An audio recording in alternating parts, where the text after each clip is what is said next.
Bonjour à tous. On commence ce tour de la presse sportive par les barrages qualificatifs de la zone euro pour la Coupe du Monde. Et hier soir, grosse déception pour l'Irlande du Nord, comme on peut le voir sur la une du Daily Express. Les Nord-Irlandais ont été battus par la Suisse sur un pénalty plus que sévère 1-0. Un résultat à domicile qui les met en difficulté avant le match retour dimanche. L'Angleterre de son côté, elle, est qualifiée, mais un joueur a déclenché la polémique hier outre-Manche. Il s'agit de Danny Drinkwater, le milieu de terrain de Chelsea.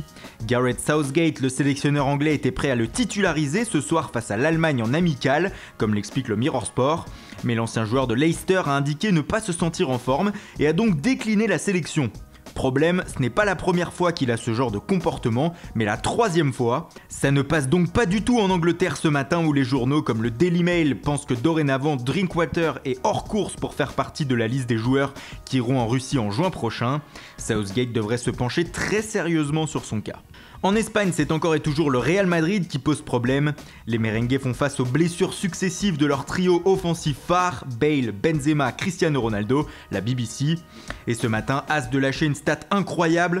Cela fait en effet 200 jours que les trois n'ont pas évolué ensemble sur une pelouse, soit depuis le 23 avril dernier. Le journal espagnol ajoute dans le même temps que le Real gagne plus sans eux réunis qu'avec eux ensemble. Du côté du PSG, la recherche d'un nouvel entraîneur pour la saison prochaine en cas d'échec d'Unai Emery cette saison semble d'actualité.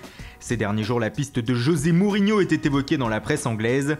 Mais ce matin, le Parisien avance un autre nom dans ses pages intérieures, celui de Antonio Conte, le coach italien de Chelsea. Le PSG aurait déjà pris contact avec l'entourage du technicien qui ne semble plus en odeur de sainteté chez les Blues. En Italie, on parle aussi mercato dans le Corriere dello Sport ce matin, mais du côté des joueurs. Selon le quotidien, le Napoli réfléchirait à lancer une offensive pour attirer Matteo Kovacic, le milieu de terrain croate du Real Madrid. Utilisé à seulement 5 reprises cette saison par Zinedine Zidane, l'ancien interiste manque de temps de jeu en Espagne. Un retour en Italie pourrait donc être envisagé cet hiver ou l'été prochain.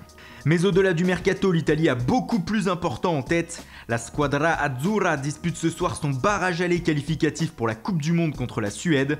Nous sommes l'Italie, clame la Gazzetta dello Sport ce matin, avec le visage de Gigi Buffon en une. Un symbole puisque le gardien italien a laissé entendre que la Coupe du Monde pourrait être sa dernière compétition en juin. Il résulte donc d'une forme d'obligation de se qualifier pour les Italiens.